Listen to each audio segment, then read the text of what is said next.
had several hundred warriors dare to challenge a human tide of over 100,000 soldiers, facing the inevitable and enter legend.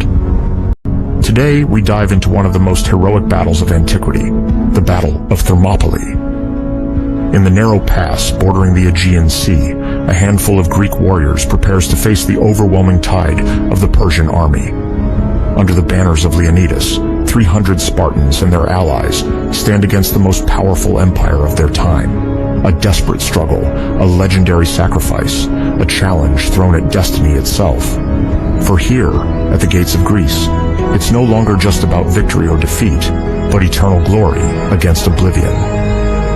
But before setting off on a new adventure, remember to like the video and subscribe to the channel so you don't miss anything.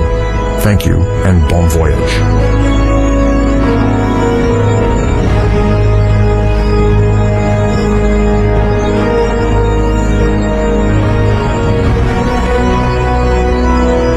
Beginning of the 5th century BC, the world was already a stage for vast political and cultural dynamics that would shape history across several continents. To understand the subsequent events that would profoundly mark the Mediterranean and antiquity, it is essential to paint a global picture of the international situation at the time.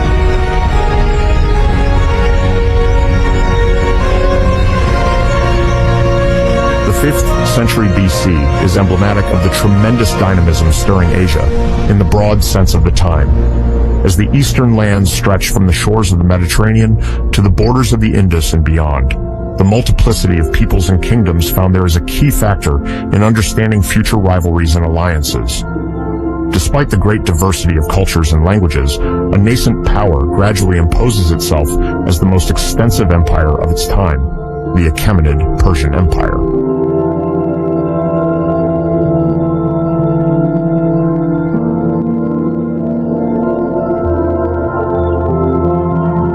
The Achaemenid Persian Empire owes its foundation to Cyrus II, known as Cyrus the Great, around 550 BC. Originating from southern Iran, he managed to unify the Persian and Median tribes, then successively seize Lydia, in present-day western Turkey, Babylonia, in Mesopotamia, and other neighboring territories. He quickly forged a reputation as a strategist and tolerant conqueror, capable of integrating entire regions without destroying them. His successor, Cambyses II, continued the expansion towards Egypt, which he subdued after a difficult military campaign. Together, Cyrus and Cambyses laid the foundations of a vast empire that would extend, in its greatest dimensions, from the gates of Greece to the regions of the Indus, on the Indian subcontinent, and from the Caucasus to the boundaries of the Gulf of Oman.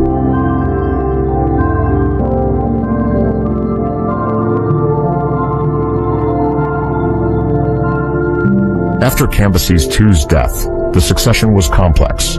It is ultimately Darius I who asserts his position, perhaps through indirect dynastic ties, but mainly thanks to his political skill and military support. Darius consolidates and reorganizes the Persian Empire in a very structured manner. He establishes a system of satrapies, i.e., provinces administered by satraps, governors appointed to represent central authority, ensure tax collection, maintain order, and levy troops if necessary.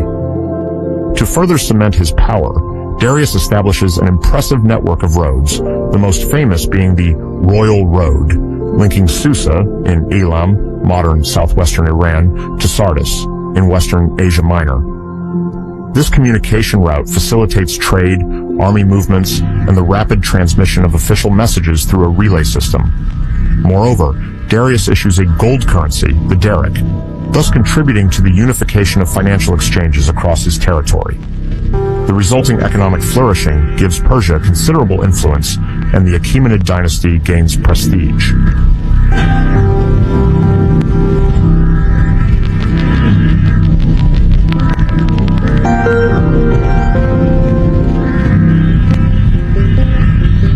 Under Darius I, the Persian Empire experiences notable economic growth. The many subjugated peoples often retain their religion and customs, which limits rebellions.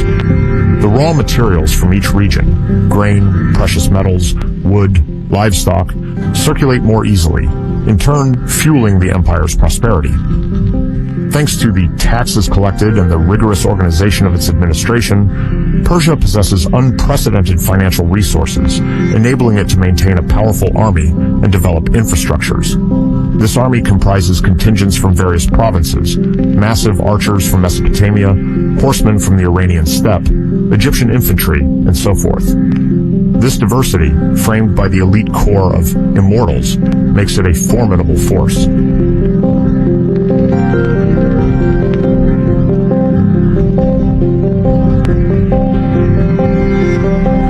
Since the conquest of Cambyses II, Egypt has been integrated into the Persian Empire as a satrapy.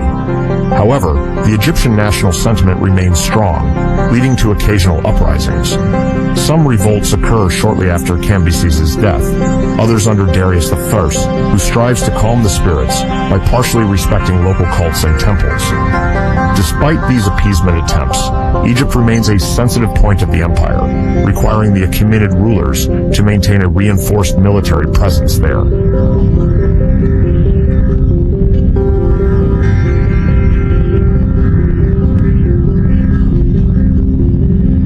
Mesopotamia, the cradle of ancient civilizations such as Sumer, Babylon, or Assyria, is now under Persian domination. Cyrus the Great conquered Babylon in 539 before Christ, ending the Neo-Babylonian Empire. Mesopotamian cities, proud of their past, become fully integrated into the Achaemenid Empire while retaining relative administrative autonomy. The Babylonian elites, scribes, and priests play an important role in the Persian bureaucratic apparatus, allowing Darius to govern these territories without too much resistance, at least at the beginning of his reign.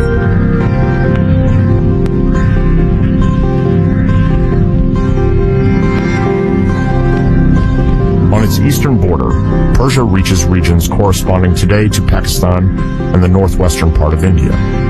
During Darius's military campaigns, these areas are partly conquered or placed under a vassal status. Revenues from the Indian subcontinent are among the highest in the empire, thanks to its wealth in gold and exotic products. Although there are few written records of reciprocal exchanges at this time, it is nonetheless known that Persia acts as a bridge between Mesopotamian, Egyptian, and Indian cultures, facilitating the circulation of goods and sometimes ideas and techniques.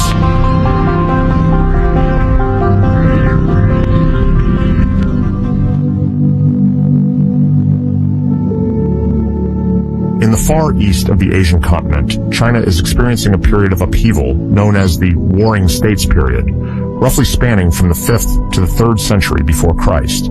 At this time, the Zhou dynasty, officially in power, no longer truly dominates the entire Chinese territory. Several feudal entities, such as Qin, Chu, Zhao, or Wei, engage in a fierce struggle for supremacy, seeking to expand their borders or consolidate their base. Even though this region of the world is very distant from the Mediterranean and direct contacts with the West, including Persia, remain limited, it's important to highlight the simultaneity of different great civilizational entities. China, beset by its own internal wars, is experiencing advances in the art of war, philosophy. Confucius lives between the 6th and 5th centuries before Christ, and political organization. Nonetheless, the geographical distance and absence of perfectly connected trade routes prevent, at this period, a strong Chinese influence on the West, and vice versa.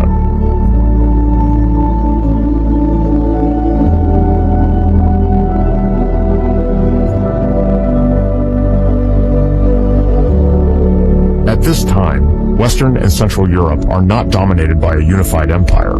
Notably, Celtic tribes, sometimes referred to as Gauls in later sources, occupy and gradually expand their territory.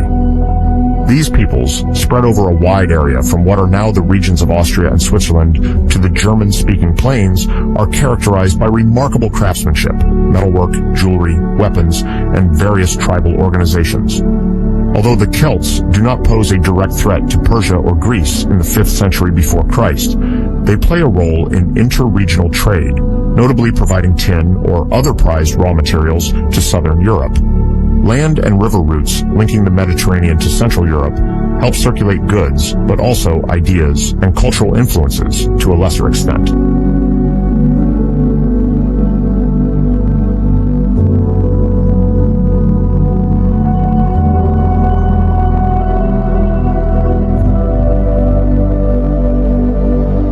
time in the Italian peninsula, several cultures coexist. The Etruscans, who occupy a large area in central Italy, have already reached a notable level of development, with urban cities, refined artistic culture, and active maritime trade in the Tyrrhenian Sea. Their influence extends to the north and south, deeply marking the region, notably the future Rome. Specifically, Rome, in the 5th century before Christ, is still far from realizing its imperial destiny. The city, according to tradition founded in the 8th century before Christ, has recently been governed by a republican system. The end of the Roman monarchy is traditionally dated around 509 before Christ.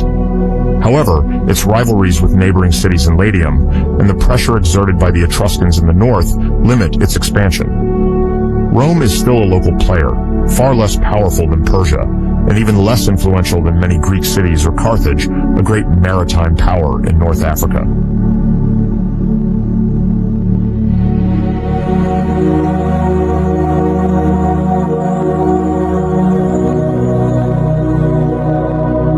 To the east of the Mediterranean basin, for several centuries already, the Phoenicians have dominated maritime trade with their fast ships and advanced knowledge of navigation.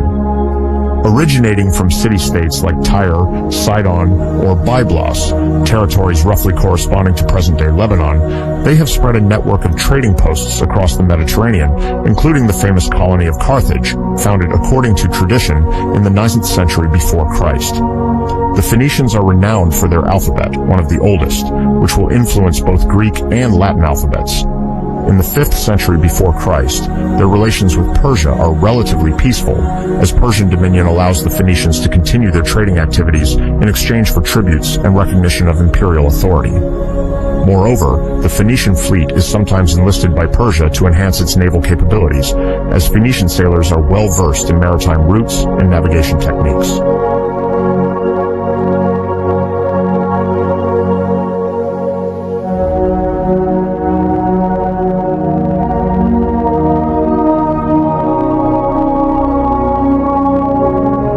Further west, on the coasts of Asia Minor, there are numerous Greek cities often grouped under the name of Ionia, the present Aegean coast of Turkey. These city-states, formerly autonomous, fell under the control of the Lydians, and then, after Lydia's conquest by Cyrus the Great, under Persian control. This means that at the beginning of the 5th century before Christ, the Greeks of Ionia are subjected to the Persian satrapy of Lydia. The relations between these Greek cities and their Persian rulers are complex. Some cities collaborate in exchange for privileges or a certain degree of administrative autonomy. Others are dissatisfied with the rule and pay high tributes. At the beginning of the century, this discontent will lead to the Ionian Revolt, which Persia will suppress severely. This episode is fundamental as it marks one of the first direct conflicts between Greek civilization and the powerful Achaemenid Empire.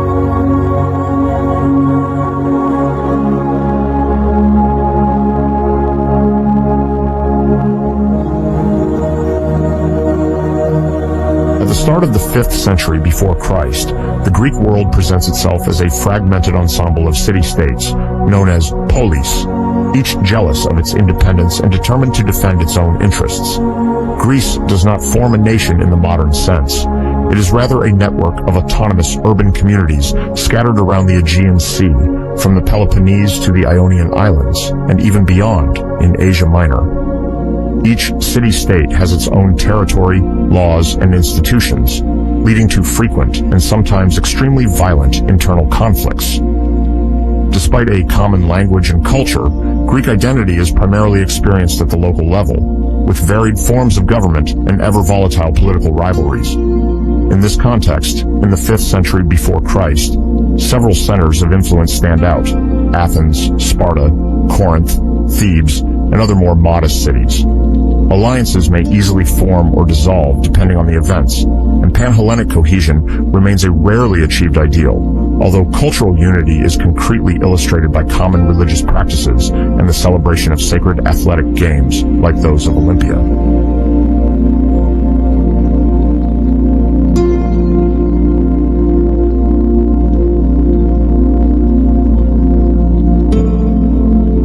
To understand the issues preceding major confrontations with the Persian Empire, it is essential to paint a picture of these polis and their governments.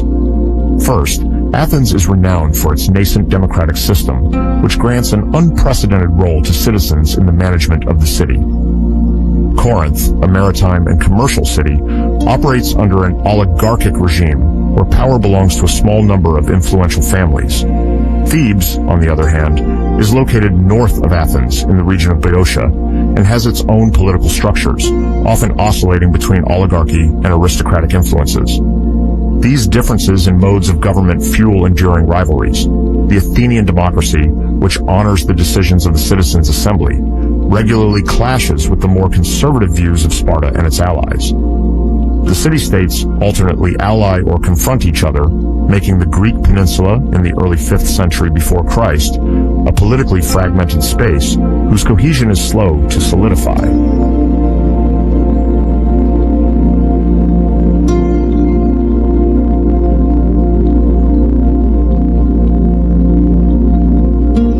Among these powers, Sparta occupies a singular position. Located in the south of the Peloponnese, in the region of Laconia, it stands out for its unique and highly hierarchical political system. At the top, two kings reign simultaneously, from two distinct lineages.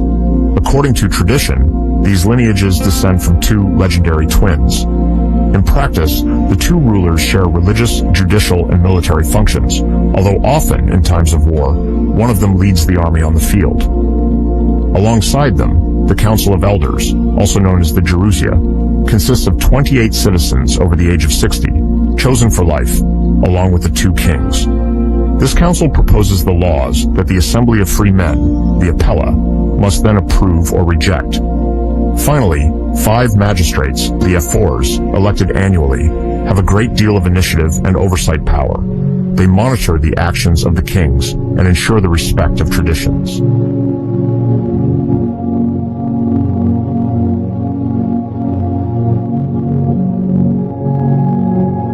Spartan's social organization reflects this emphasis on discipline and cohesion. Native Spartans, called homoioi, literally equals, are trained from adolescence in combat through the agoge, a strict educational system that combines military training, physical hardening, and strict obedience to authority.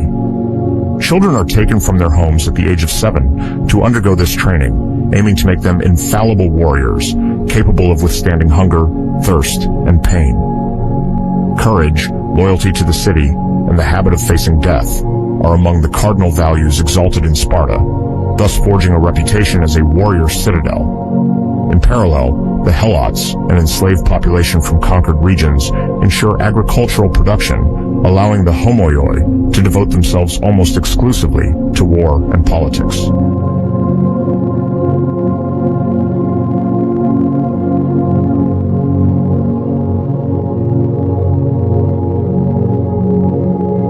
This unique military strength grants Sparta leadership within the Peloponnesian League, a defensive alliance centered on Sparta and bringing together several city-states from southern Greece. The primary objective of this league is to ensure the mutual protection of its members against any external aggressor, but it sometimes also serves Sparta's expansionist projects. The Allies, bound by bilateral treaties with the Lacedaemonian power, a term often used to refer to Sparta, agree to supply contingents or resources as needed.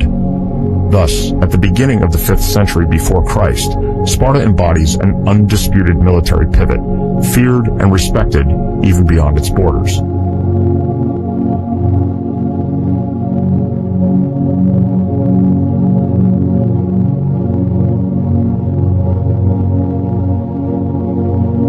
Faced with the Spartan warrior culture, Athens offers a different image of Greek political and social organization. Located in the region of Attica, the Athenian city-state underwent various reforms that gradually led it to democracy.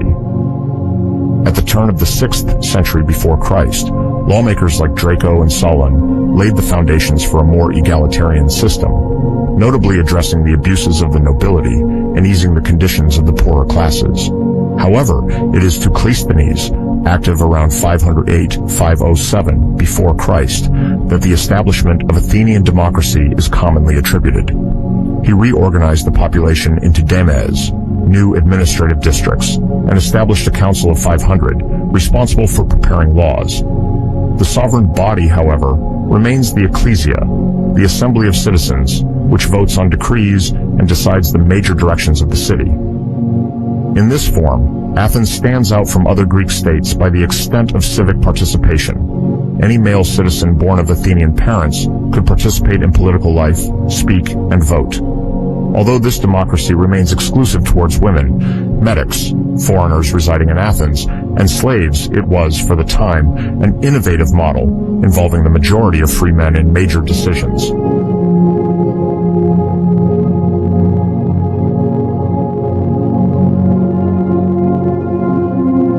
The growing influence of Athens is also manifested in its economic and maritime dynamism. By nature, the city-state is more inclined toward commerce than Sparta, and its port of Piraeus is one of the most active in the Aegean Sea. The exploitation of the silver mines at Laurium, located in southern Attica, provides essential resources for the financing of the fleet. By the end of the 6th century before Christ, Athens becomes increasingly interested in the sea as a means to expand its influence and ensure its security. The construction of triremes, warships equipped with 3 rows of rowers, becomes a major strategic issue. At a time when major external threats begin to arise, the burgeoning naval superiority will prove decisive. Thus, a few years before the Second Persian invasion, the city-state invests in the development of its navy, foreshadowing what will later become the famous naval Battle of Salamis, 480 before Christ. At this stage, however, Athens is still seeking recognition, and the league it attempts to form around itself does not match the solidity of the Peloponnesian League, led by Sparta.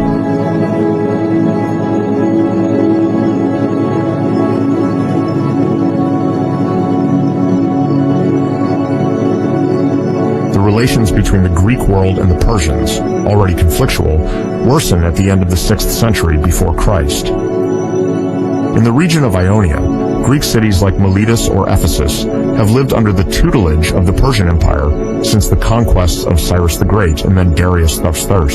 However, these cities remain culturally Greek and share a language, beliefs, and a strong sense of city autonomy. Around 499 before Christ, driven by a desire for independence and encouraged by some support from the mainland, they rise against Persian domination. This is the famous Ionian Revolt. Athens sends a contingent to support the Ionians in their struggle, a gesture perceived by Darius I as a true provocation. The Ionian Revolt is crushed in 494 before Christ with the capture of Miletus, but the affront suffered by Persia is not forgotten.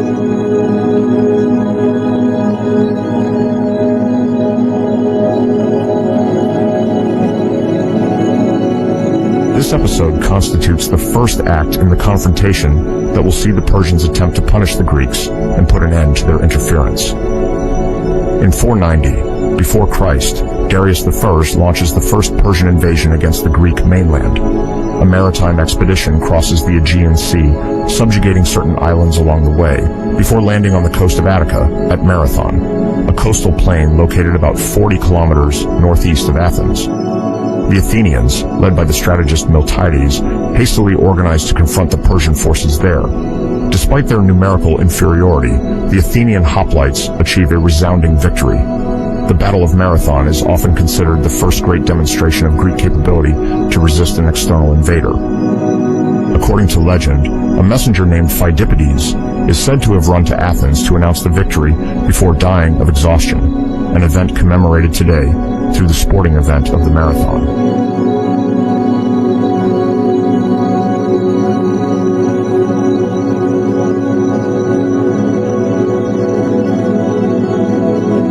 The importance of Marathon lies not only in the military feat, but also in its political repercussions. The victory shows that a determined city can repel the army of the great king, challenged from the other side of the Aegean Sea.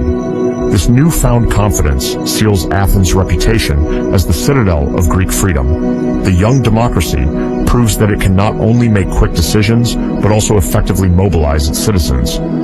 At the same time, other cities realize that the Persian threat is indeed real and is not limited to the Greeks of Asia Minor. Sparta, renowned for its terrestrial power, did not participate in the Battle of Marathon for religious and calendrical reasons. It could not dispatch its troops in time.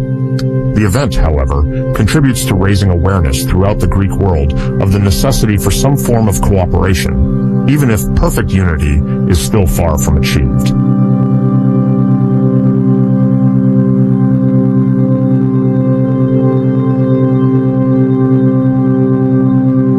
Indeed, this first Persian invasion fuels debates within the cities.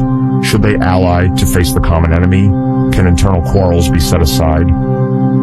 The events of 490 before Christ start a beginning of collective reflection. Among the Greeks, some consider it would be wiser to seek an agreement with the Persians, while others, often led by Athens, advocate resistance. Fratricidal conflicts between cities persist. Athens fears Sparta as much as it admires its military superiority. Sparta, for its part, hesitates to involve itself outside its usual framework, protected by its Peloponnesian League. Corinth and Thebes also nurture their own interests and do not feel directly concerned as long as they are not threatened.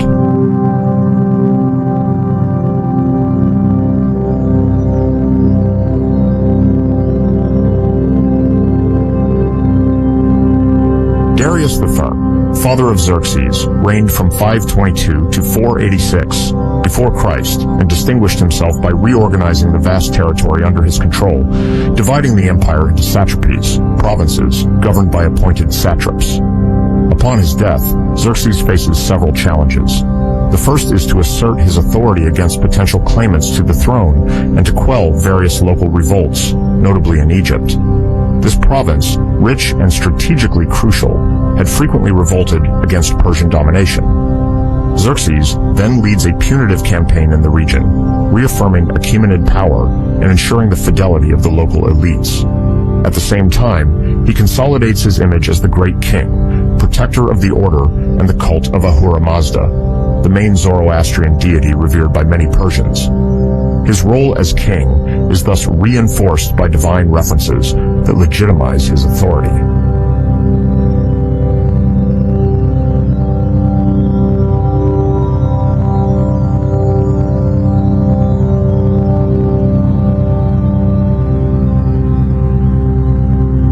Once order is restored in the peripheral and central territories of the empire, Xerxes turns to his great objective, to correct the affront inflicted by the Greeks at the Battle of Marathon. To succeed in this campaign in Greece, Xerxes engages in preparations of unprecedented scale. This meticulous effort covers several aspects: the gathering of troops, the accumulation of logistical resources, and the construction of daring infrastructures to facilitate the progression of his immense army.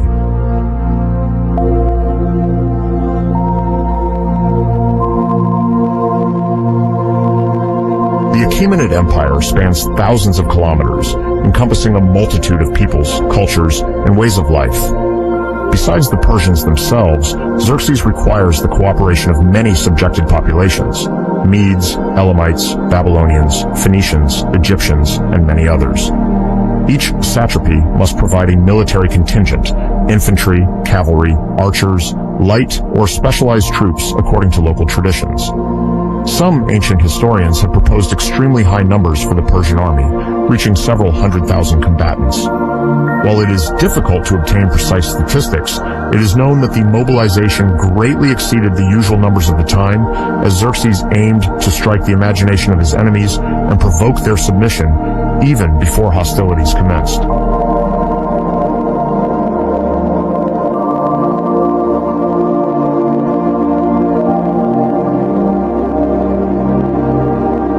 Moreover, the constitution of food stocks is crucial. Deposits of wheat, wine, and other basic goods are gathered at key points along the army's route. The Persians had already developed communication routes, allowing the transport of these goods over long distances. Some areas of the empire, like Babylonia or Egypt, can contribute massively in supplies, which ensures Xerxes can maintain his troops during a prolonged campaign without depending solely on local resources in Greece, which are generally more limited.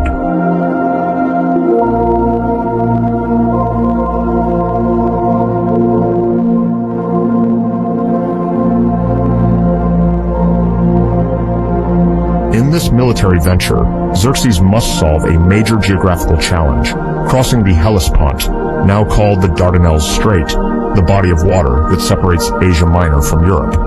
Rather than relying solely on transport ships, Xerxes orders the construction of a bridge of boats, a gigantic technical feat for the time. Hundreds of vessels are lined up, connected by cables, and then a deck is installed, allowing infantry, cavalry, and pack animals to cross. This initiative not only impresses the Greek armies, who now fear the onslaught of an unprecedented land force, but also galvanizes the Persian troops. Crossing a body of water considered a natural barrier asserts the technological and strategic superiority of the empire.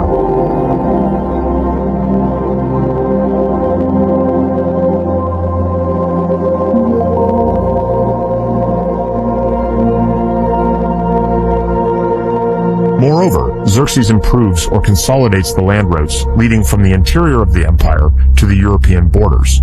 Relay stations are regularly established so that horses and messengers can be replaced, significantly speeding up the transmission of orders. Persian engineers also ensure the construction of minor bridges to cross secondary rivers along the route.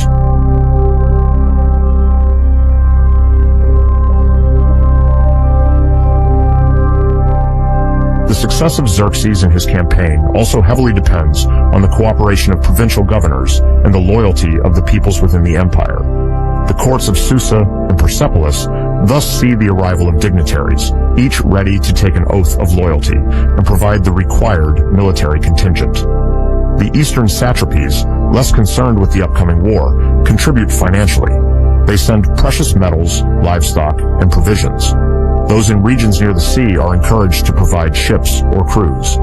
The Phoenicians in particular, renowned for their excellence in shipbuilding and maritime maneuvers, play a crucial role in the strengthening of the Persian fleet.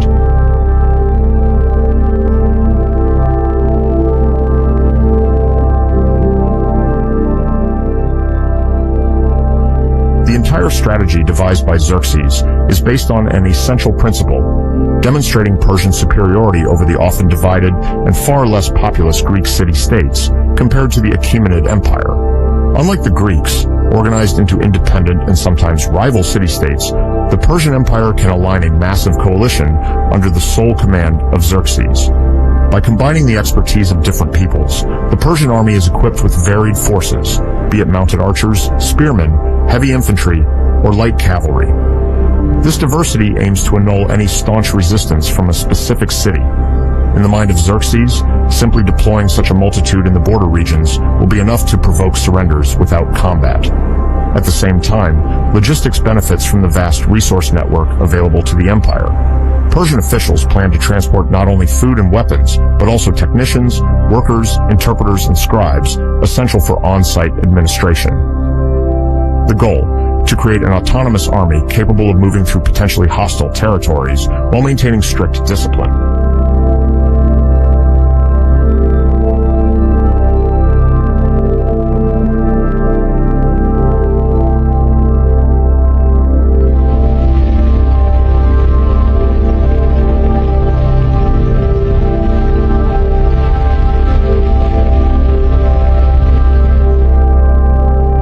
Progression into mainland Greece, overseen by Xerxes, is designed to combine an imposing land march with the support of a powerful fleet along the coasts. While columns of soldiers traverse Thrace and Macedonia, the Persian navy, including Phoenician, Egyptian, and other maritime contingents of the empire, will sail in parallel in the Aegean Sea. This maneuver aims to keep Greek cities in a vice, those without sufficiently strong walls, fearing the landing of troops behind their lines, or dependent on maritime trade routes, will be particularly vulnerable.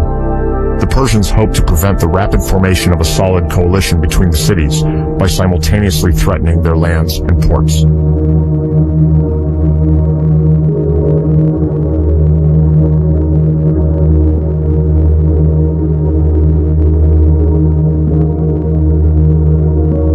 Coordination between the land army and the fleet requires elaborate logistics and informed command.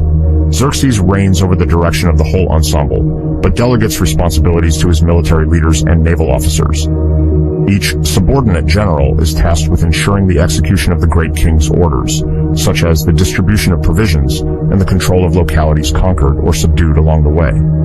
In case of resistance, the land army can receive maritime support, and conversely, the fleet can benefit from resupply from conquered points on land.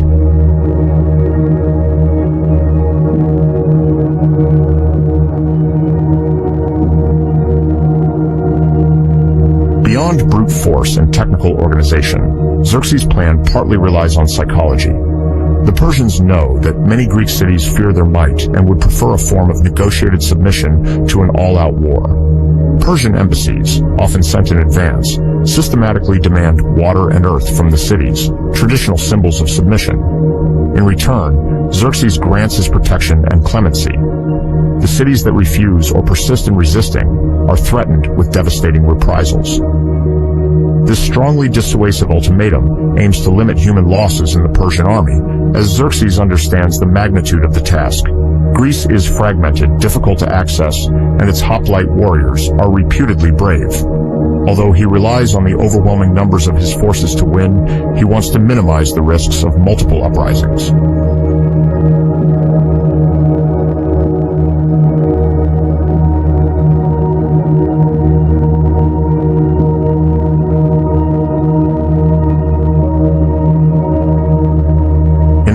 As in Sparta, assemblies are abuzz. They debate the defense of the Greek world, watching with concern the rumors of the construction of a bridge of boats on the Hellespont. The Greek citizens gradually understand that, to escape Persian domination, they will need to coordinate their forces. On the Athenian side, the strategist Themistocles stands out with his innovative vision. He proposes to strengthen the Athenian navy to counter the Persian fleet, convinced that dominating the Aegean Sea will be crucial for the city's survival. At this time, maritime power requires significant resources, both to build triremes and to mobilize a large number of rowers. However, Athens possesses a providential windfall, the silver mines of Laurion exploited for decades.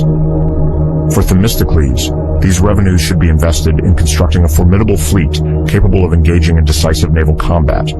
This recommendation raises objections, as some prefer to rely more on infantry, but the assembly eventually is seduced by the bold logic of the wooden wall.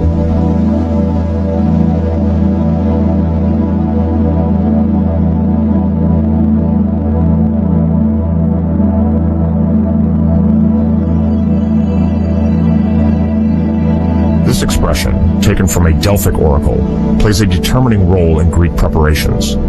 Located at the foot of Mount Parnassus, the sanctuary of Delphi is then the most famous in the entire peninsula, and the Pythia of Apollo delivers oracles there to which the Greeks give great credence. When asked about the possible outcome of a new conflict, the prophecy mentions a wooden wall as the final life-saving plan for Athens. The Athenians discuss the meaning of this enigma. Some see it as the recommendation to fortify the city. Others suggest abandoning the city to take refuge elsewhere. Themistocles, skilled in rhetoric, defends the idea that this wall is nothing other than the fleet that must be built.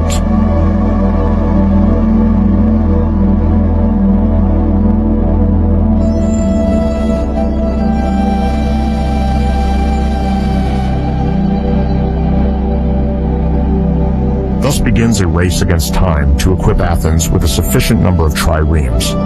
The shipyards of Piraeus, the city's main port, are busy day and night. Each vessel requires dozens of rowers, many of whom come from the humble layers of the population. This collective effort is not only military, it also shapes political life, as giving the rowers an essential role raises the social status of the less fortunate. Furthermore, the idea of entrusting such a large part of the city's fate to the waves is new. Many aristocrats prefer to rely on hoplites, versed in pitched battles on land. But the fear of an overwhelming Persian navy and Themistocles' enthusiasm eventually overcome the doubts.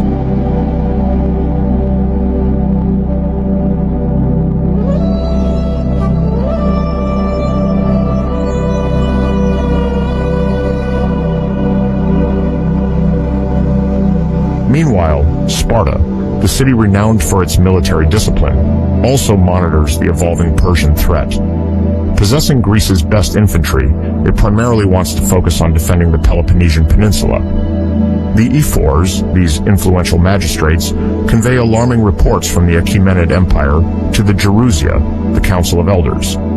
They speak of a gigantic army, gathering contingents from Egypt to Bactria.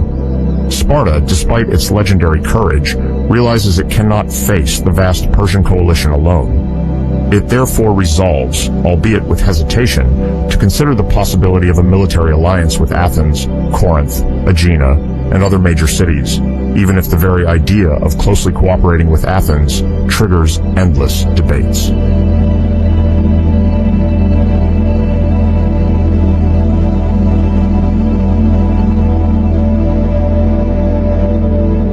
In this context, where Athens prioritizes its navy and Sparta its hoplite formations, forming a common front encounters difficulties. The Greeks have a long history of rivalries. Thebes, for example, maintains an old antagonism with Athens, while Corinth fears the growing commercial power of its Attic neighbor. Debates are polarized around two questions: who will lead the coalition and how to distribute the defensive efforts. Sparta, strong in its military prestige, claims supreme command of the land forces. Athens, represented by the voice of Themistocles, hopes to obtain a form of leadership over the naval strategy. However, persuading other cities like Megara or Plataea to accept this duopoly is not easy.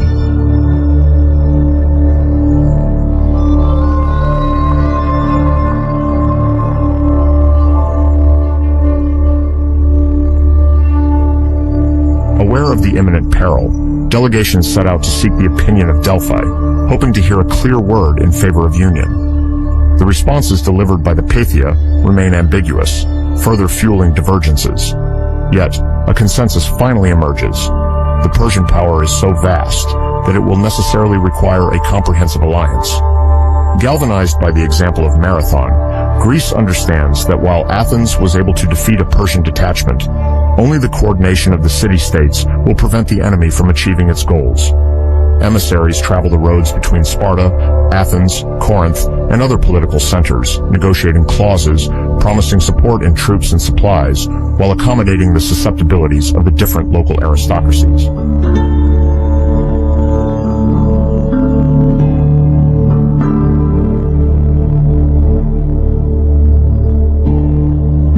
Around 481, before Christ, this diplomacy results in the creation of a Pan-Hellenic League. Sparta is recognized as the military leader on land due to its martial tradition and the fear it instills in its neighbors. Athens, increasingly respected for its willingness to build a substantial navy, prepares to play a major role in naval strategy. Themistocles insists that the defense be organized around two key points. On land, they must block the invaders' route in the narrow pass of Thermopylae, while at sea, a confrontation is planned in the Artemisium area. This distribution aims to simultaneously contain the Persian army and fleet, while allowing the Greeks to exploit their respective strengths.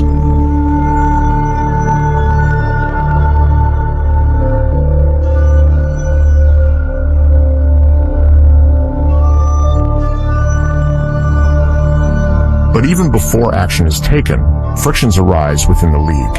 Athens is struggling to complete the construction of its fleet, while Sparta sends early contingents northward, observing the Persian advance.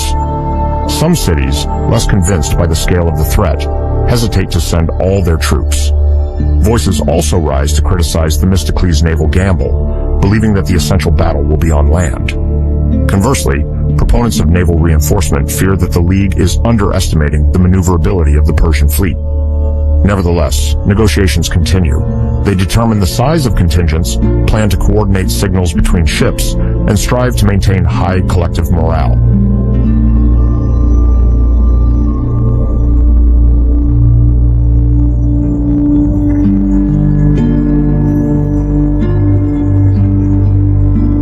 As the Greeks are still settling these final details, anxiety grows. Informants report that Xerxes has already ordered the crossing of the Hellespont, and that he has an armada capable of threatening the entire Aegean coast. The anxiety is such that some propose retreating further south, to the Isthmus of Corinth, abandoning Boeotia and Attica. However, Themistocles and other influential voices argue that the enemy must be stopped as soon as possible. This resolute position ultimately seals the final agreement.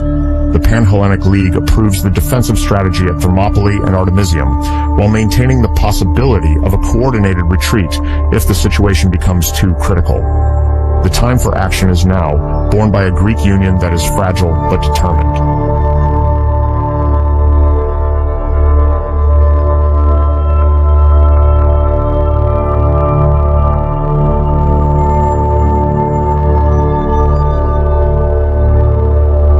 In the spring of 480 before Christ, Persian King Xerxes I embarked on one of the largest military campaigns of antiquity, the Second Invasion of Greece. The critical starting point of this campaign was the crossing of the Hellespont, a narrow maritime strait separating Asia Minor from Europe, which corresponds to today's Dardanelles Strait in Turkey. According to historical tradition reported by Herodotus, the first attempt to construct the bridge was thwarted by a violent storm that destroyed part of the infrastructure. Xerxes, furious, allegedly ordered the sea to be symbolically punished by whipping, out of superstition, and to assert his absolute authority. Once this setback was overcome, the Persian engineers managed to consolidate the structure by aligning hundreds of boats side by side in several rows. Wooden walkways, covered with planks and earth, now allowed the orderly passage of thousands of soldiers and animals.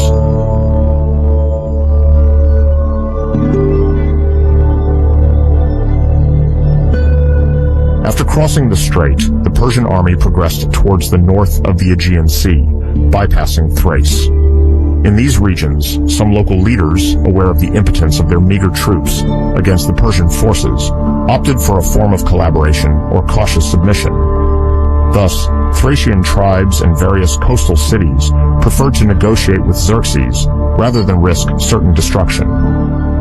For his part, King Alexander I of Macedonia, not to be confused with the future Alexander the Great, declared himself a vassal of the Persian Empire. It was both a strategic act and a means of preserving the relative autonomy of his dynasty.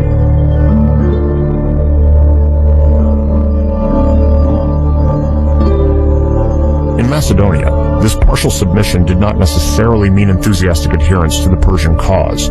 It was rather a compromise aimed at limiting destruction and buying time in the event of a change in situation. While the Persians set up their camps and consolidated their control over the region, some Macedonians discreetly tried to maintain contact with the Greek cities of the south.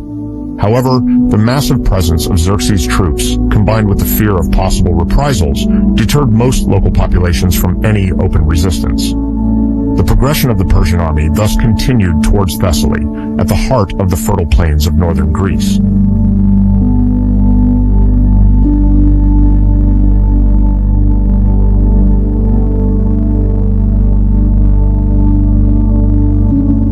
In Thessaly, Greek resistance proved to be as limited as it was in the north. Local aristocratic families, on whom the stability of the region depended, found themselves in a delicate position. Without real military aid coming from the south, they hesitated to oppose the Persians directly. Several regional factions preferred to leave their fate in Xerxes' hands, hoping to maintain their privileges. However, in some towns, modest contingents attempted to resist briefly, convinced that an honorable defeat was better than a shameful surrender. Strategically, these skirmishes remained minor and hardly slowed the methodical march of the immense Persian army ever closer to central Greece.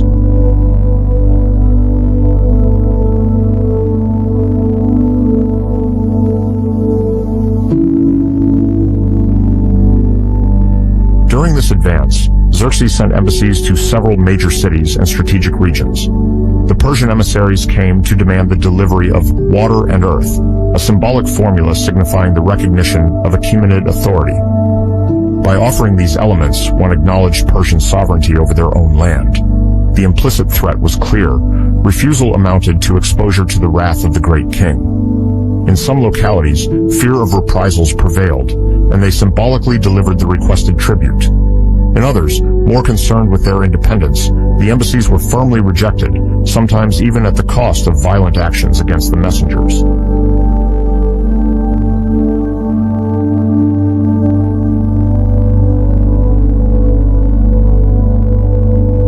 In the face of these contrasting reactions, Xerxes maintained the image of a magnanimous sovereign towards those who submitted and ruthless towards the recalcitrant. This carrot-and-stick policy affirmed the superiority of the Achaemenid Empire while avoiding, as much as possible, unnecessary and costly confrontations. Cities that chose obedience generally obtained the guarantee of not being plundered or deported. Conversely, those refusing to cooperate faced destruction and enslavement. Many communities, especially among the smaller ones, found it more reasonable to pledge their loyalty to Xerxes, hoping to avoid the worst consequences of a direct war.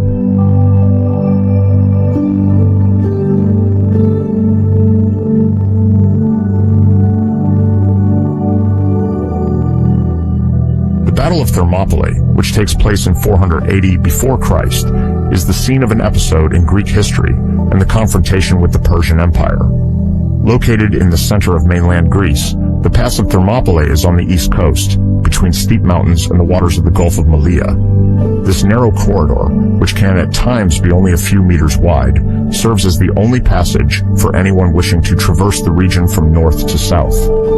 The name Thermopylae means hot gates, referring to the hot springs that gush nearby, creating a thermal area. In this context, the topography, both mountainous and maritime, plays a crucial strategic role.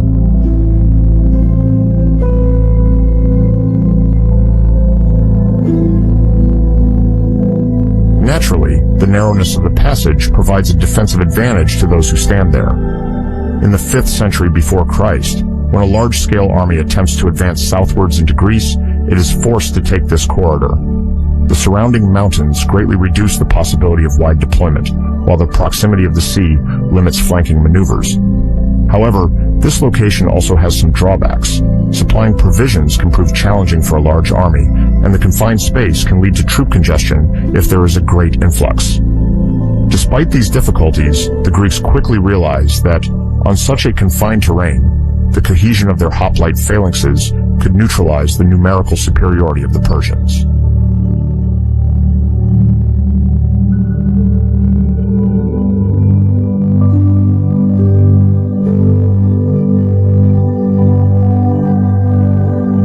Beyond its tactical appeal, Thermopylae holds a strong symbolic significance for Greek civilization. Since archaic times, this site has been associated with local legends and abundant cults, notably because the region is renowned for its healing waters.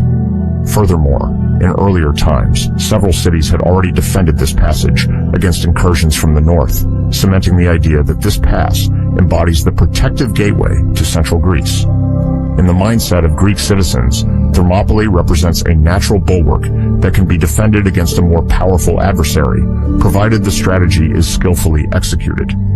This symbolic dimension profoundly marks the direct mentality of the hoplites on station before the confrontation.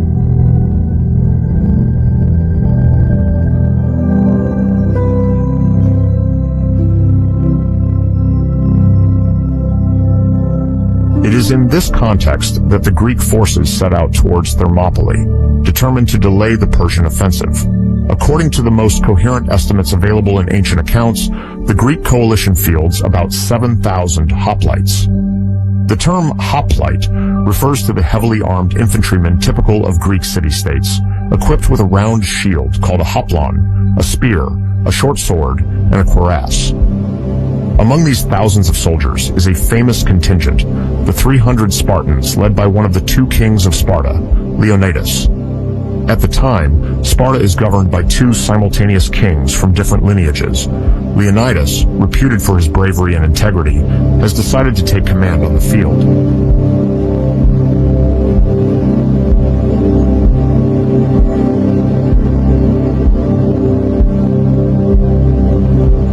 Alongside the Spartans, other cities have sent representatives, forming a defensive alliance. Among these allies are contingents from Thespians, Thebans, Corinthians, and Arcadians, although not all are present in significant numbers. The Thespians, originating from the region of Boeotia, send several hundred men, aware of the danger that the Persian advance could pose to their city.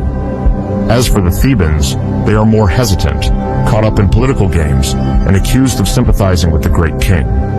Nevertheless, at this point, a part of their hoplites joins the coalition. In the minds of these cities, a victory or a significant delay imposed on the enemy would be crucial for their collective survival.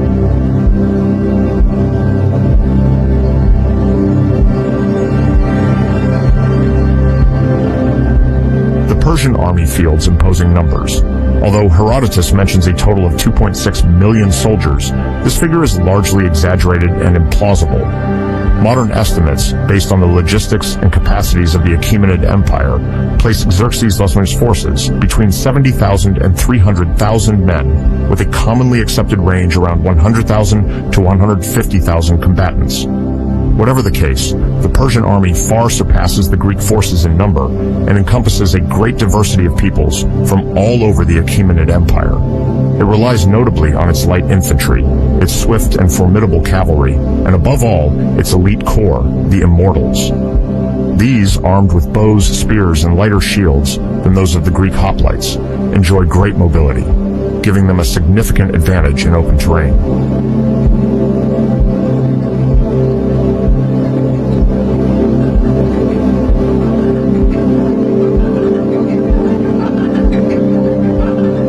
Xerxes. Massa's presence in the expedition itself illustrates the stakes of this campaign. Tactically, the Persians rely on their numerical superiority and the fear their reputation inspires. The Greeks, on their side, know that losing Thermopylae would open a direct route for the invaders to the southern cities. Both parties prepare meticulously, aware of the consequences of victory or defeat.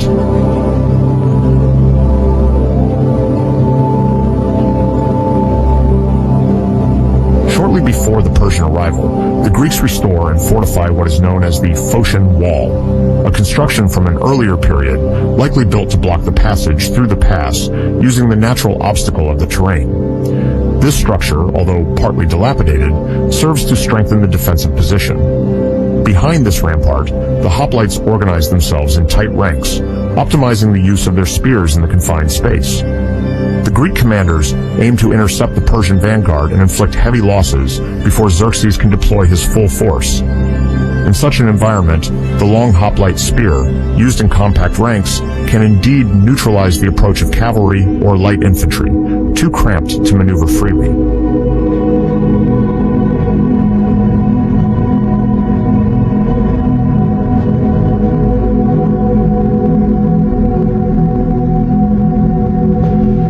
Simultaneously, human organization in the Greek camp is methodical.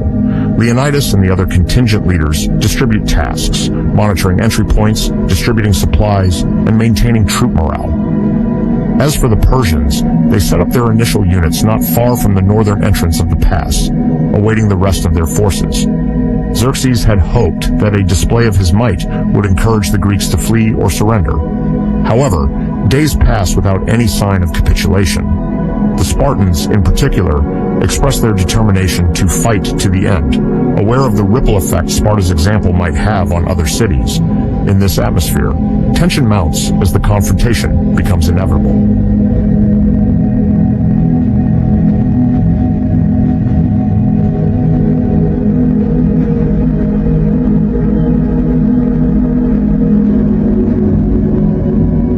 In the steep pass of Thermopylae, the morning mist struggles to conceal the enormous mass of Persian soldiers gathered at the entrance to the pass.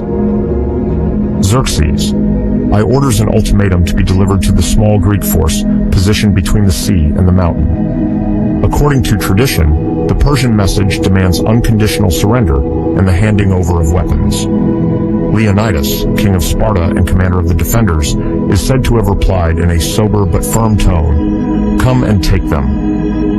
This response, later famous, rings like a challenge to Xerxes' immense army.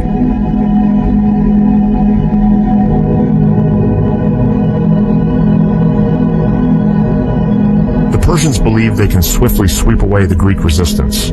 The first assault waves begin by late morning. Long phalanxes of Persian soldiers, equipped with light armor and various weapons, try to force the passage. However, the narrow configuration of Thermopylae, wedged between the sea to the north and steep mountains to the south, significantly reduces the Persian numerical superiority. The Greeks, arranged in tight ranks, form a nearly impenetrable wall of shields. Each is protected by the shield of his neighbor, while the long hoplite spears, pointed forward, meet the Persian charge. The Achaemenid soldiers, unaccustomed to fighting in such confined spaces, struggle to gain the upper hand. Despite their determination and desire to impress Xerxes, their successive waves are stopped dead by the Greek discipline and defensive armament.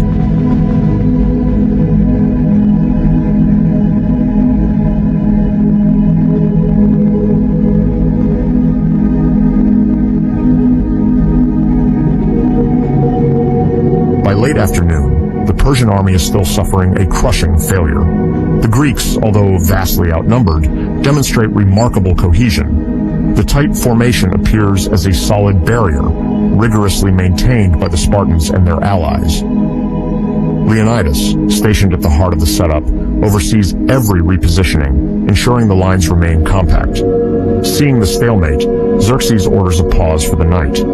This first day of combat, which seemed destined for immediate Persian victory, ends with an unexpected situation. The invader has not managed to cross the pass. The Persians must admit that the Greek resistance is far better organized than they had imagined.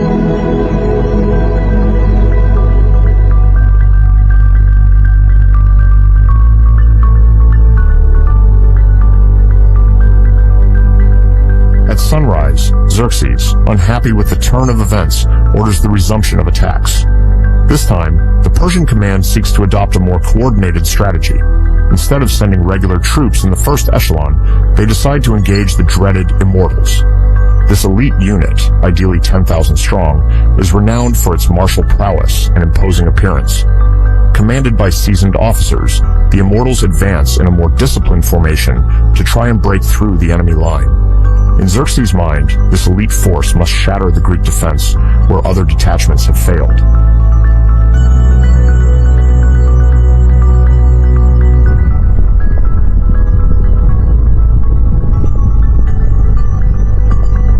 However, the topography remains unchanged. The narrowness of Thermopylae prevents the Persians from fully deploying their most mobile forces. The archers cannot easily maneuver to encircle the enemy, and the Immortals, too, suffer from the terrible hoplite defensive advantage. The Greeks, adept at close combat techniques, exploit every lapse in attention and continuously rotate along the front line. When some hoplites tire or get injured, they are quickly replaced to keep the ranks steadfast. A spiral of concentrated violence in a narrow corridor. This bloody confrontation exhausts the morale of both the Persians and the Greeks, who nonetheless suffer increasing casualties.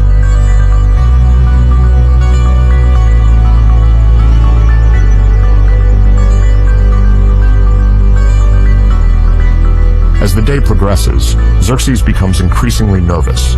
He observes from his elevated throne, set on a platform to dominate the battle scene. According to later accounts, the Persians allegedly sounded the drums and played fanfares multiple times to galvanize their troops, hoping to instill panic in the enemy.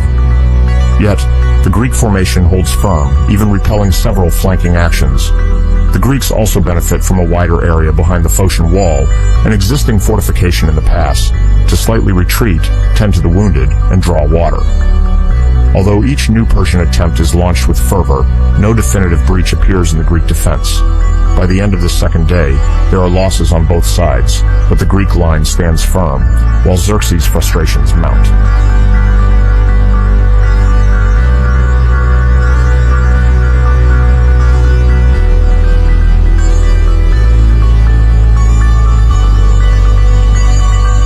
It is during the evening of this second day that the controversial figure of Ephialtes emerges, a man from the region of Malis. For reasons that remain debated, thirst for financial reward, greed, or desire for prestige, Ephialtes approaches the Persians and delivers a decisive piece of information. There exists a little-known path, sometimes called the Anopeia path, which bypasses Thermopylae through the heights. This narrow path, winding between rocks and forests, would allow for a rear attack on the Greek forces. Until now, Leonidas doubted that the Persians would discover or exploit this difficult-to-access passage, protected by the Phocian garrison. Ephialtes' initiative changes everything.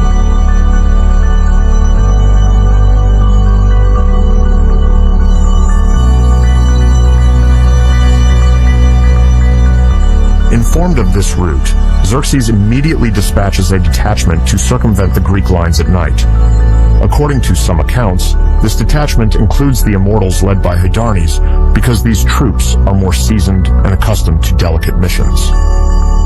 Following the local guide, the Persians embark on the mountain, climbing a steep path where numerical strength loses its importance, but where the element of surprise proves decisive. Although a group of Phocians had been stationed by Leonidas on these heights, these soldiers, fewer in number, misjudged the Persian intent.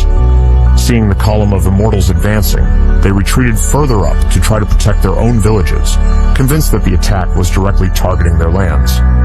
Thus, the way leading to the rear of the Greek hoplites is left open. By morning, Xerxes' army is able to encircle Leonidas' contingent.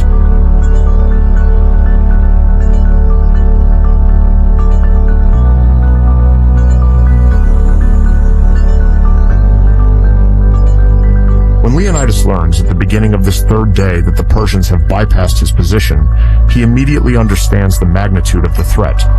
The Greeks, now threatened on all sides, lose the advantage conferred by the narrowness of the pass. Leonidas then gathers the leaders of the allied cities to discuss the course of action. Ancient sources suggest he decides to send back the majority of the Greek contingents to preserve their forces for future battles. The Spartans, bound by an unyielding code of honor, choose to remain on site alongside Leonidas, along with a number of Thespians eager to fight to the end. The Thebans, also present, find themselves caught up. Some of them, not inclined to resist, eventually surrender, or are forced to do so.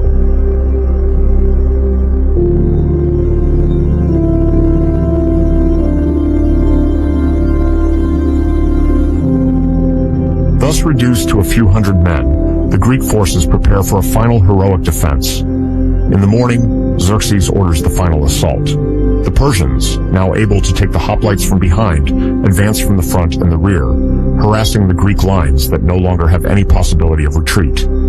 Despite this hopeless situation, Leonidas and his Spartans charge into a fierce melee. Shields clash, spears break, and the Greeks resort to using their short swords, or even anything they can get their hands on. The accounts describe scenes of rare violence, where every square meter of ground is fiercely contested in a climate of resolute determination. Here, it is no longer about repelling the enemy, but about falling with weapons in hand in the purest Spartan tradition, to defend the honor of their city and the soil of Greece.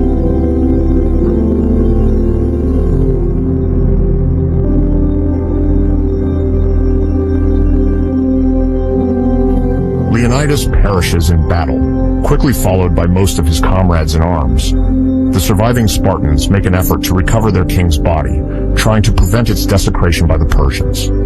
However, the encirclement is complete, and the outcome is sealed. Before noon, the last Greek stronghold is silenced, sealing the tactical victory for Xerxes. The few survivors, including some Thebans, surrender or are taken prisoner. In the span of 3 days, a legendary episode has just been written. Standing against such a vast and determined adversary, and then dying on the battlefield, would nourish for centuries the collective memory of Greece and, later, Europe.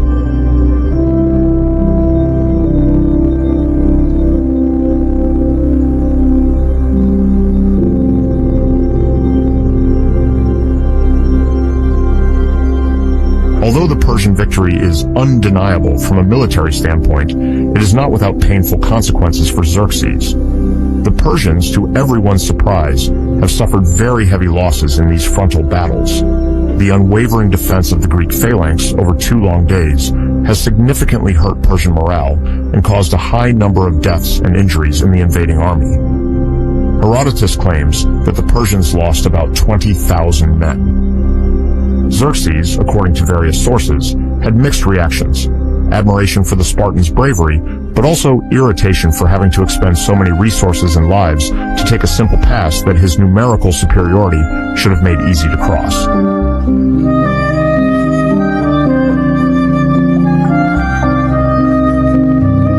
Despite the tragic end of the defenders, their sacrifice impressed all the Greeks. Still in shock, the allied cities received the news with a mix of sadness and pride. The death of Leonidas enhances Sparta's prestige, whose image of courage will forever be tied to this now sacred place. Beyond the material loss, the Greek camp finds in this battle a powerful symbol of heroism. Orators will constantly remind of the example of these few men who, aware of their inferiority, chose to fight fiercely rather than retreat.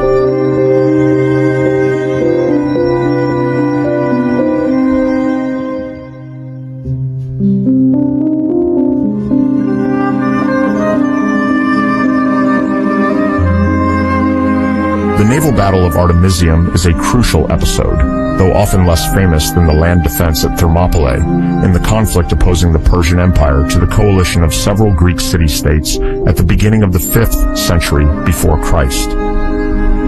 For an international audience not yet familiar with these events, it is important to understand that the Greeks not only sought to slow the Persian advance by land, they also played the maritime card to protect their rear, control the sea routes, and leverage their advantage in oared navigation.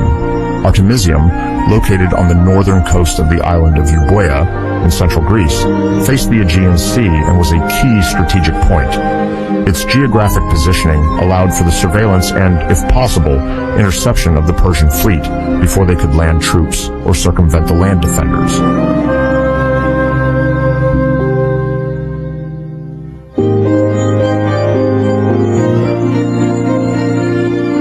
While Leonidas and his contingent took position in the pass of Thermopylae to stop or slow down the massive Persian army, the Greek navy, on the other hand, had the mission of blocking Xerxes' fleet at Artemisium. This parallel between the two fronts, terrestrial and maritime, was not a mere coincidence, but rather the result of strategic meetings, notably led by a politician and strategist of Athens, Themistocles. The Greeks knew that in case of failure at sea, the Persian troops could easily provide land reinforcements and outflank the fortified position of Thermopylae. Conversely, if the land forces were to fall too quickly, the Greek fleet risked being isolated, unable to protect the coasts and, above all, unable to defend Athens. Thus, this synchronization of actions illustrates the precarious but real alliance between various Hellenic cities, united by the same objective, to contain Xerxes' advance on all fronts.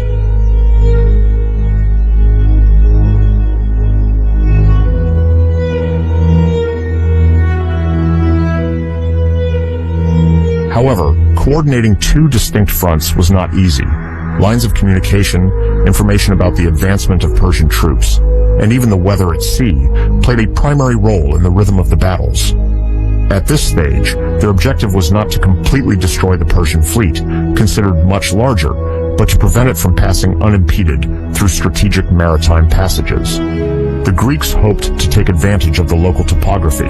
The coast of Artemisium forms a sort of natural corridor, forcing enemy ships to use a relatively narrow passage, a constraint that could limit the Persian numerical superiority. In this way, they aimed to defend the northern access of the island of Euboea, essential for the continuation of operations in central Greece.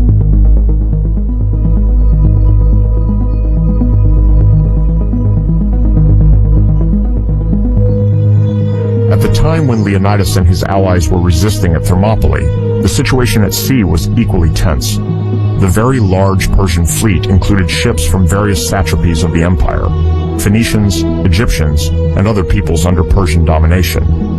Xerxes had instructed his admirals to crush any Greek naval opposition, as a quick success at sea would provide colossal logistical support to his army, with the possibility of transporting supplies, horses, and reinforcements by boat, thus facilitating the land progression. It is in this context that the Greek navy, composed of more than 200 triremes, with a good portion belonging to Athens, but also to other cities of the Hellenic League, positioned itself near Cape Artemisium. The precise choice of this location responded to the desire to block the maritime flanks, and eventually to prevent the Persian fleet from having direct access to the Greek hinterlands.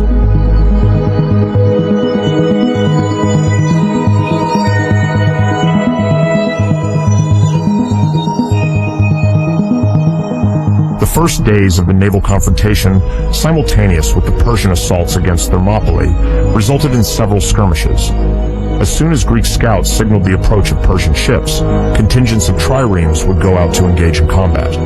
The idea was not to launch into a large-scale pitched battle, considered too risky against the massive numbers of the adversary, but rather to multiply surprise attacks and tactical maneuvers aimed at breaking the Persian formation. Greek captains constantly sought to provoke disorder within the enemy ranks, exploiting the more agile maneuverability of their triremes built for speed and mobility. In doing so, they managed to resist, or even inflict notable damage on the first contingents of Xerxes' fleet.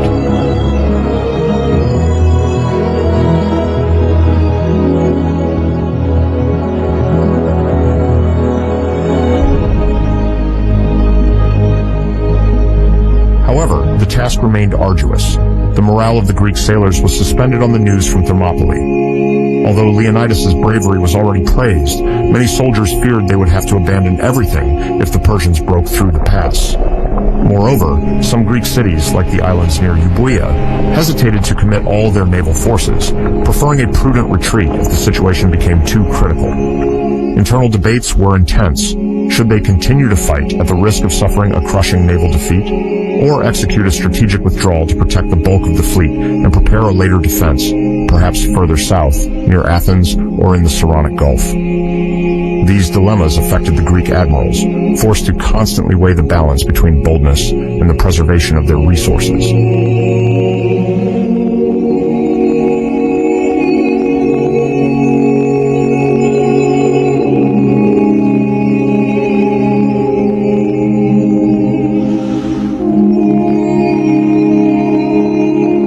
On the coast, observation posts often spotted the presence of Persian ships offshore.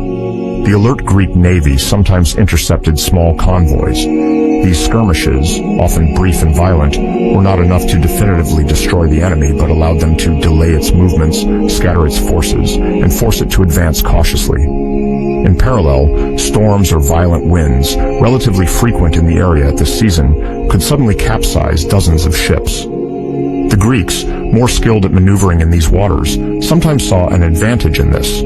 However, the meteorological uncertainty also imposed great stress on their crews, who feared being trapped between the sturdy Persian fleet and a raging sea.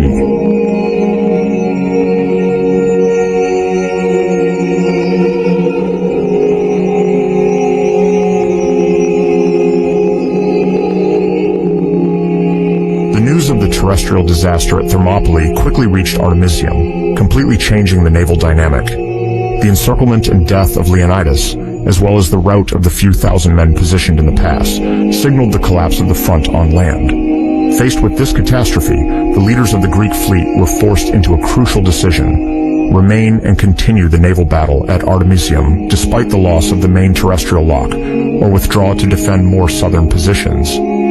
The necessity to preserve the navy, now the only force capable of protecting the cities of Attica and the Peloponnese, prevailed. The admirals understood that holding at Artemisium without sufficient land forces would put them in grave danger, given that a part of the Persian army could now threaten to land behind them.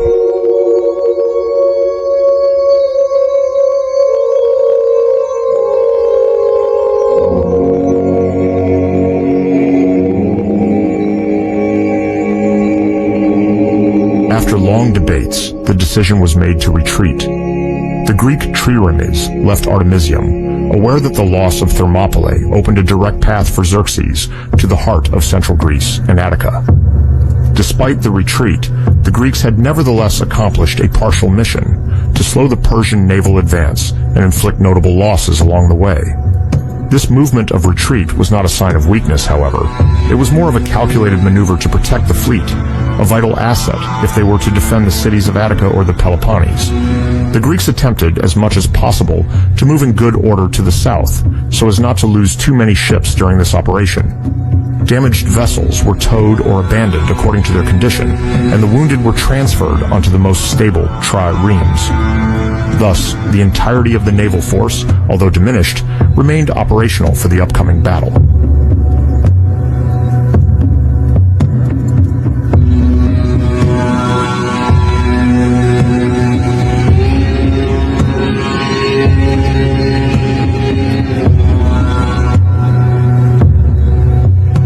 This evacuation marked the end of the short but intense naval campaign at Artemisium, which had lasted as long as the defense of Thermopylae. Now, the sea and land routes to Athens were almost free. The Persians had just achieved two strategic successes that seemed decisive: the neutralization of the pass and the abandonment of Artemisium by the Greek fleet. Yet these victories were not without consequence for Xerxes. On one hand, the Persian army had suffered significant losses and was beginning to feel the strain of logistics. On the other hand, the Persian fleet had not genuinely annihilated the Greek navy, only forced it to relocate.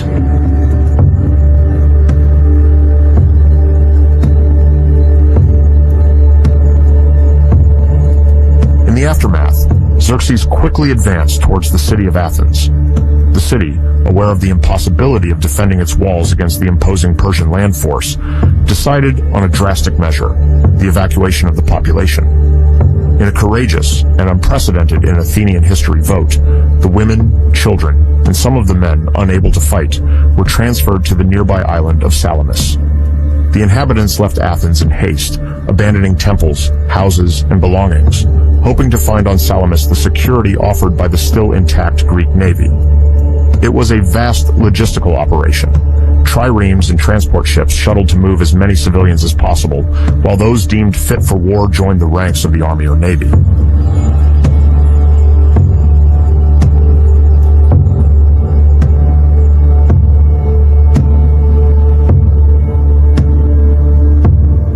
When Xerxes entered the city, he found almost no one.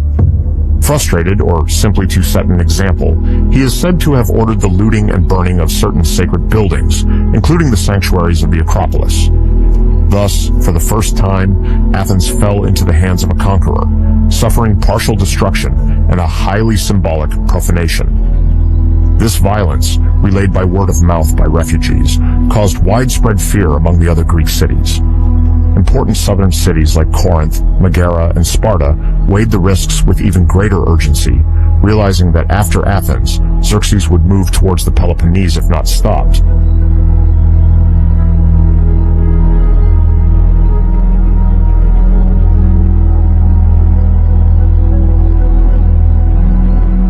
This dramatic context caused a shockwave among the hesitant Greeks. The flight from Athens was no longer just a distant event, but a fact attesting to Persian power and its determination to crush any resistance. Already some cities were rallying more to the idea of a common defense, as it became clear that if they did not unite, they would suffer the same fate. The role of Themistocles, Athens' visionary strategist, then became considerably significant. He urged the representatives of the different cities to exploit the naval advantage once again, arguing that land warfare would be immediately more difficult against the overwhelming Persian superiority. The main idea was to force Xerxes into a large naval battle in narrow waters, reducing the numerical impact of his fleet.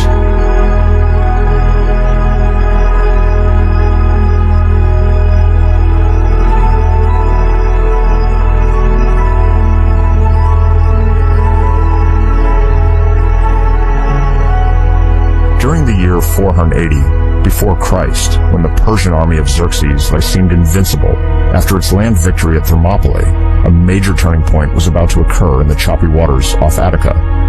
Salamis, a small island not far from Athens, became the scene of a decisive confrontation for the future of Greece. The Greek cities, despite their ongoing rivalries, had understood that the only viable strategy to curb the enormous Persian fleet was to draw the enemy into a narrow maritime space, conducive to the maneuvers of the Greek triremes, which were lighter and easier to maneuver than the massive Persian ships. At the head of the Greeks, the Athenian Themistocles emerged as one of the most brilliant strategists of his time. He was able to convince his allies to face Xerxes' fleet in the strait separating Salamis from the mainland, despite the reluctance of several cities that feared another failure.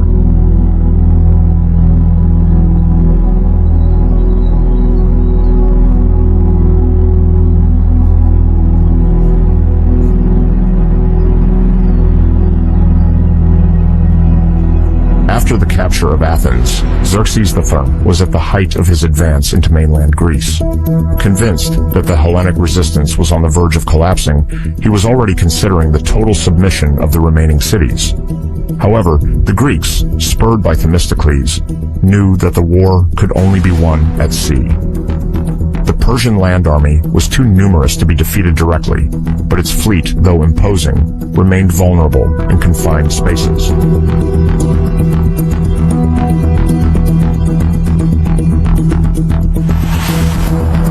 Themistocles, a cunning strategist, then implemented a bold ploy.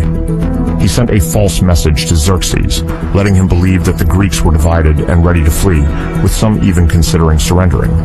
This ruse wounded the pride of the great king, who did not want to let his enemies escape him.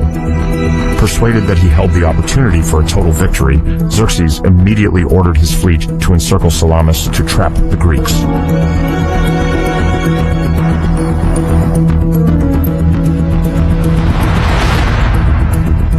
The Persians, confident in their numerical superiority, gradually entered the strait. But what they did not know was that the Greeks were waiting for precisely this maneuver.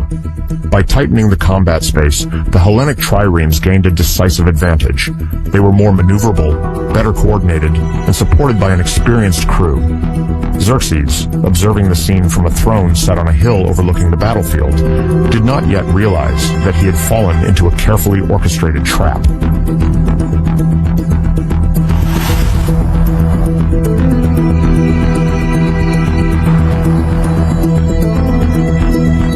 The clash began at the first light of day. The Greeks, better trained for close combat at sea, sought to ram the enemy hulls by taking advantage of their knowledge of the terrain. The Persian ships were quickly scattered, with several running aground, striking reefs their pilots could not see or did not know about.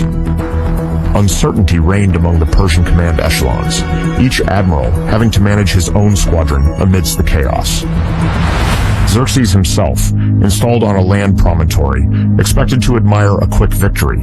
Instead, he witnessed the disintegration of his naval ranks.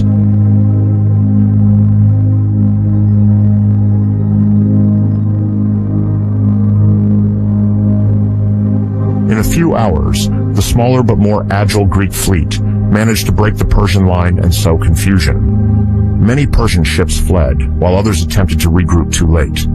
By the end of the day, it was clear that the battle was turning in favor of the Greeks. Although their losses were not negligible, they had dealt an humiliating setback to Xerxes, thereby asserting their tactical superiority. This episode marks a real turning point in the Second Greco-Persian War, as it signaled the end of the absolute confidence the Persians had in the invincibility of their offensive.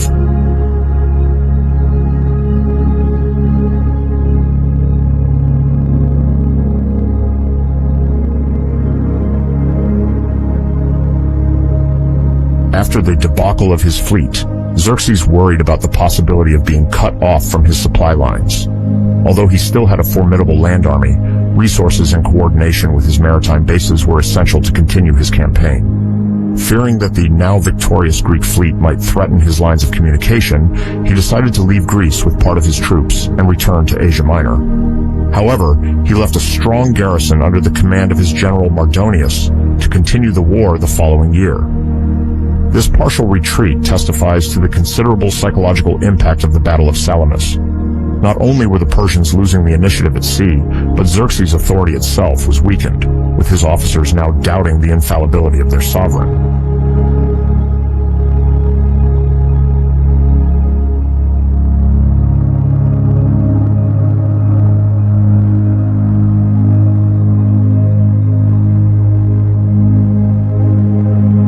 The Battle of Salamis, as decisive as it was, did not immediately end the invasion. The Persians were still trying to maintain their presence in Greece, while the Hellenic cities, encouraged by this naval success, were preparing for further land battles. The following months were marked by intense diplomatic negotiations, not only between Greeks and Persians, but also among different Greek cities, to determine the strategy to adopt. Sparta, primarily a land power, insisted on delivering a decisive battle on Greek soil. Athens, buoyed by its recent naval demonstration, considered that the Persian threat at sea should be eliminated first. Ultimately, the year 479, before Christ saw the decisive confrontation on the battlefield of Plataea in Boeotia.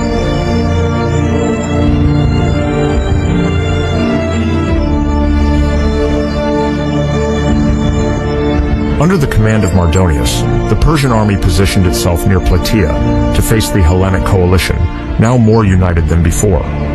The Greeks, understanding that the final clash was inevitable, gathered probably the largest hoplite army ever assembled in Greece.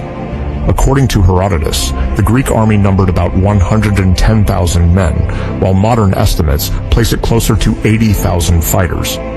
On the Persian side, Herodotus' figures reach 300,000 soldiers, but contemporary analyses estimate their strength between 70,000 and 120,000 men. The course of the battle illustrates the solidity of hoplite combat formation.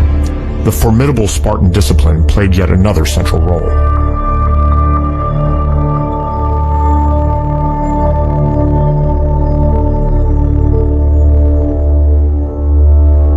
The death of Mardonius on the battlefield and the collapse of the Persian organization marked the end of the invasion. The surviving Persians retreated northward, then quickly crossed the Greek borders. This failure put an end to the greatest offensive ever launched by the Achaemenid Empire against the Greek world. During the same period, the Greek naval victory at Mycale in Ionia definitively completed the Persian debacle. Xerxes' fleet, already weakened, was unable to withstand the Hellenic resurgence on the coast of Asia Minor.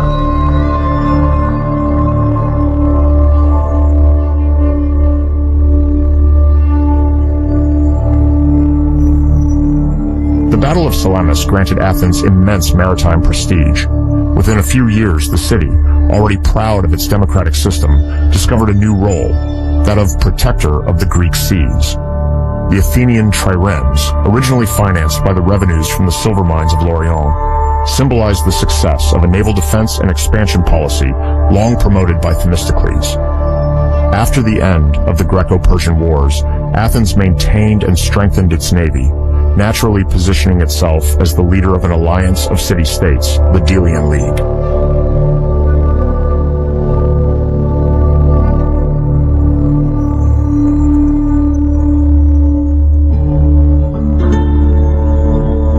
This league, initially conceived to continue hostilities against the Persians in the Aegean Sea and elsewhere, quickly transformed into a tool of influence.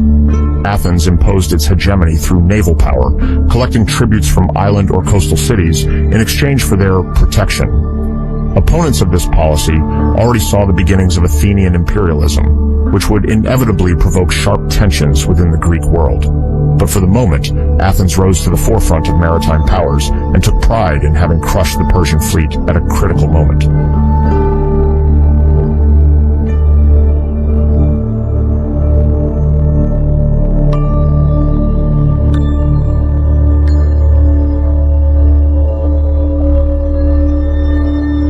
Sparta retains prestige linked to Thermopylae, despite later, more discreet land participation. If Salamis offered Athens a new status, Sparta, for its part, remained the city symbolizing Greek virtues, that is, bravery and discipline. The still vivid memory of the sacrifice led by King Leonidas and his 300 Spartans at Thermopylae a year earlier upheld the formidable reputation of the Lacedaemonians. Although in the Battle of Salamis, the Spartans did not play a leading naval role, they remained the undisputed leaders of the land coalition. At Plataea, their discipline and bravery once again left a mark. Nevertheless, this golden age of Spartan prestige already contained the seeds of future tensions. As Athens asserted its power at sea, Sparta had to reckon with the fact that it was no longer the sole stronghold of Greek power. This growing polarization would lead a few decades later to the Peloponnesian War.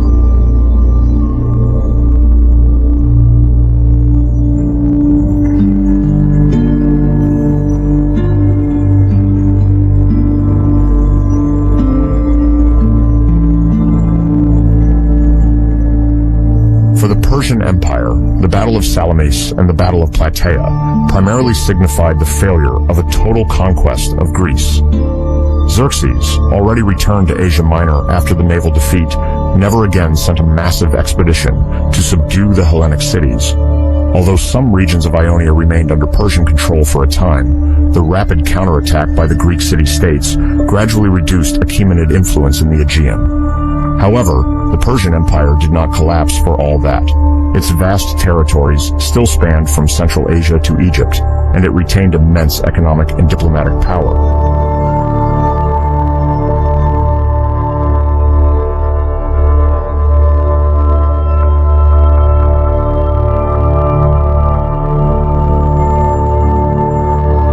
Perhaps the most notable consequence lies in the transformation of the perception that the Greeks and, more broadly, the West had of this empire deemed invincible. Salamis demonstrated that a determined coalition, even if less numerous, could prevail thanks to an adapted strategy and a fierce common will. The Persians, reputed for their art of governing multiple peoples through the satrapy system, did not manage to impose a lasting domination in Greece. Over time, this episode became the symbol of a gigantic empire forced to retreat before smaller but united cities.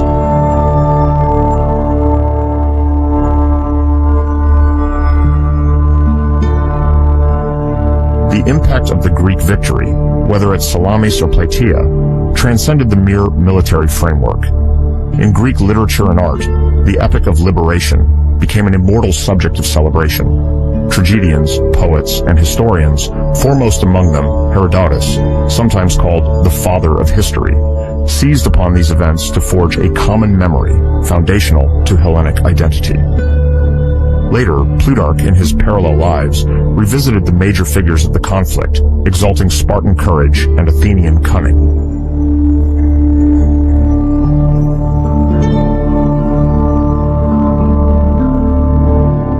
This narration of the victory gave birth to the idea of Greek freedom, a concept opposed to what the city-states considered the barbarian tyranny of the Persian Empire. The term barbarian, in the Greek view, encompassed all those who did not speak Greek and whose customs seemed brutal or foreign. The propaganda following the victory exaggerated these traits. On one side, an empire of immense scale but devoid of freedom. On the other, small independent city-states united by the quest for political autonomy.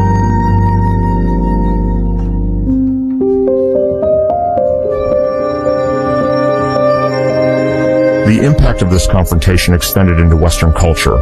The struggle for independence against an overwhelming empire became a recurring motif, revisited at various times to glorify patriotism or the spirit of resistance. The notion of freedom, exalted by the Attic orators, helped shape Athens' political ideology, and then, through the conquest of Alexander the Great and Roman influence, was transmitted to part of the Mediterranean world. The heroization of Leonidas in Sparta, the praise of Themistocles in Athens, and the paradoxical figure of Xerxes envying Greek bravery served as literary and symbolic references for centuries.